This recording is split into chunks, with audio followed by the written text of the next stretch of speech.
for the most part, science is a very rigorous process. And we have things like peer-reviewed journals, and we have things like ethics, clauses that we put into experiments.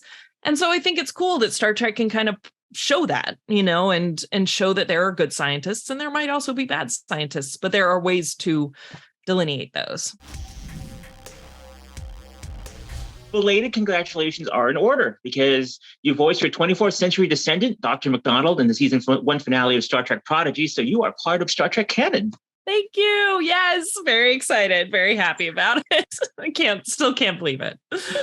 So when did you find out that was happening, and how long did you have to keep that a secret? It was probably in, 2020, late 2020, 2021.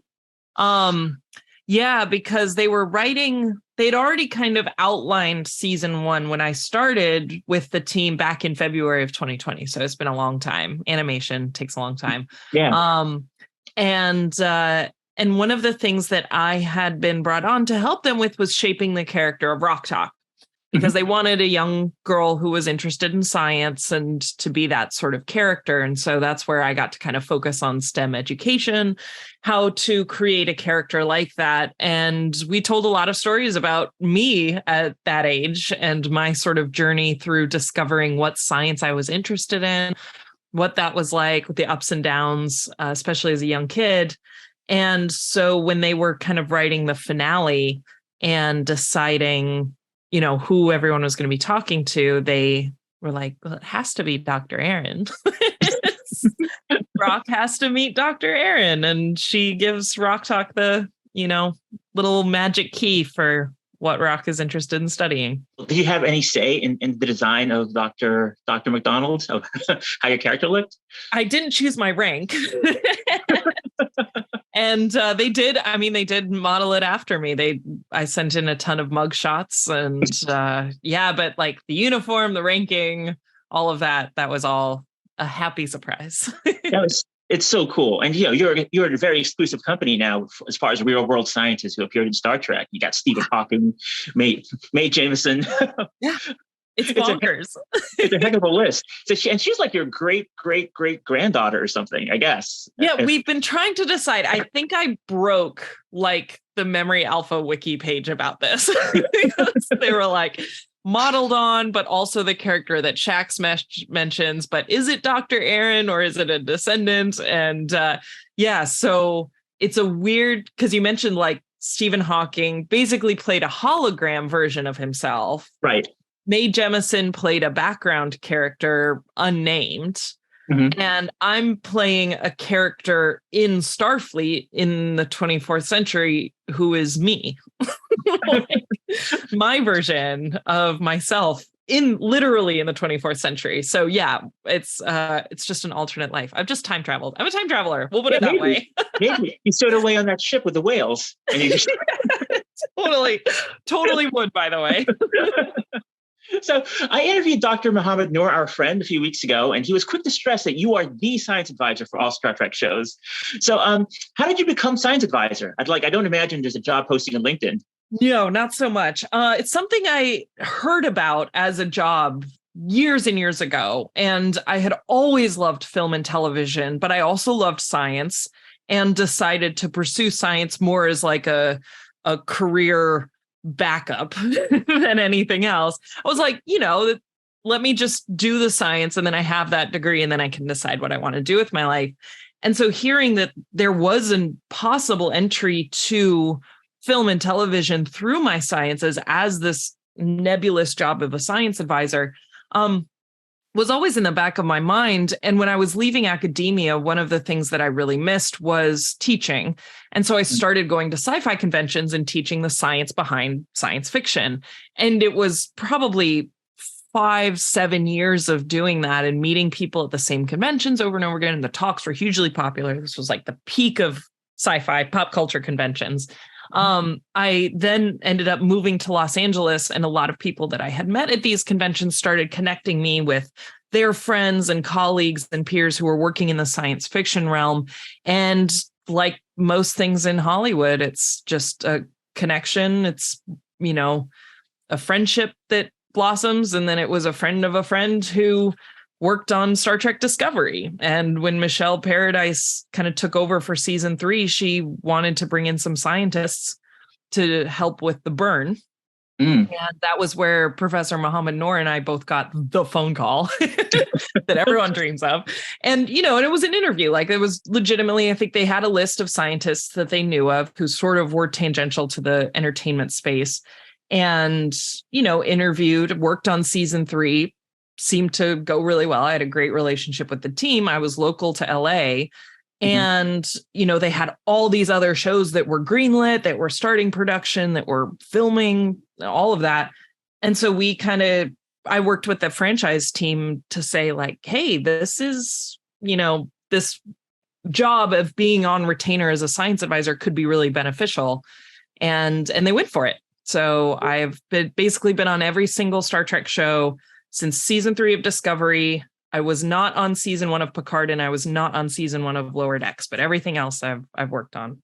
That's amazing. Yeah, it's crazy. So I would like to imagine that being science advisor is like being science officer in the Enterprise. But what exactly do you do? Like, how does your job work? It's such a fascinating job.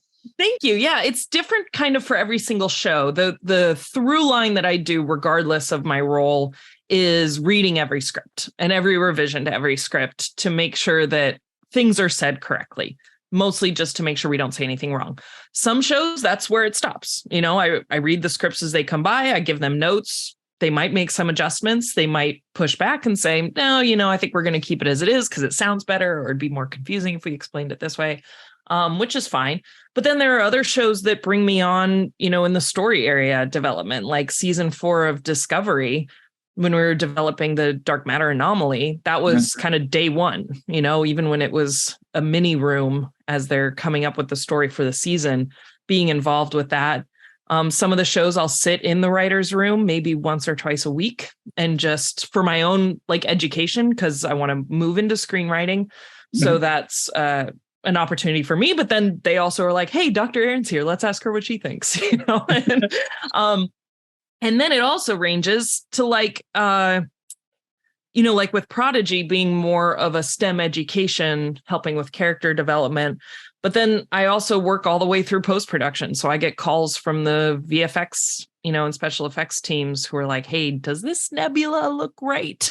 Like, should the atmosphere of this planet look like this, or is that too weird? And we'll kind of talk through maybe planetary orbits, and just to make sure that scientists, and especially astronomers, when they're watching those big spacescapes, aren't bumped by what they're seeing, that it least makes some logical sense. Yeah. That's so cool. So what are some instances of science applied in Star Trek that you're actually you're proud of, either in shows that you worked on or just in general? Yeah, there's some really cool ones. I think one that, a couple that I was really proud of. One was the burn. I think that was sort of the first assignment. And we came up with some really cool science for that. And especially I had to basically science dilithium, which was really fun because it's fake, but I had to go through 50 plus years of canon discussing dilithium and then try to build on top of that. And I used a ton of subatomic particles, just built out this whole dilithium canon, and most of which didn't make it into the explanation, but it's all there. And so that was really cool. That was kind of fun. And then, some of the other really great things is writing the equations that appear on screen. Dr. Stamets, when you see him trying to science the DMA to figure out if it's a wormhole, that was kind of all my handwriting, which Anthony Rapp and I laughed about. And then when Rock Talk in Prodigy is sort of analyzing their jump from the exploding space station to get back on there, and she kind of does the Mimi, picture all the equations.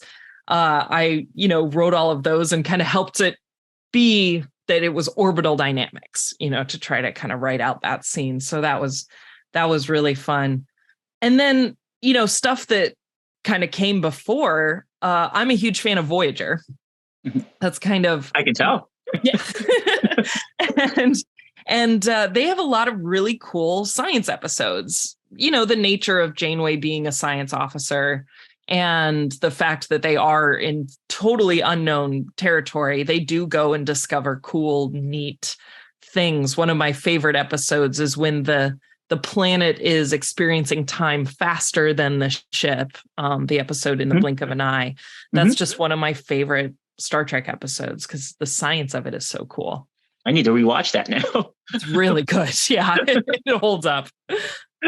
So this is a huge year for Star Trek 2023. Let's talk about some of the amazing stuff coming up. Are you excited for Picard? Season 3, I think everyone's starting to get really buzzed and excited about. And I'm just so excited to see all the stuff realized on the screen, and to see obviously all the characters back together. I think one of the fun things for me is, I'm only really on the writing side of stuff. And it's only a handful of shows that I get to see it after it's been filmed and before the public has seen it. And so with Picard, I know what stories are coming, but I haven't seen them realized. I haven't seen it acted out. I haven't seen how it's going to be edited together. So I'm really excited for that. Strange New Worlds has pretty much become like everyone's favorite Star Trek show. How did you consult on season 1 and 2? That was fun. I think it's really special. Some of the shows I came in after a season or two had been written. But Strange New Worlds, I came in on day 1, basically.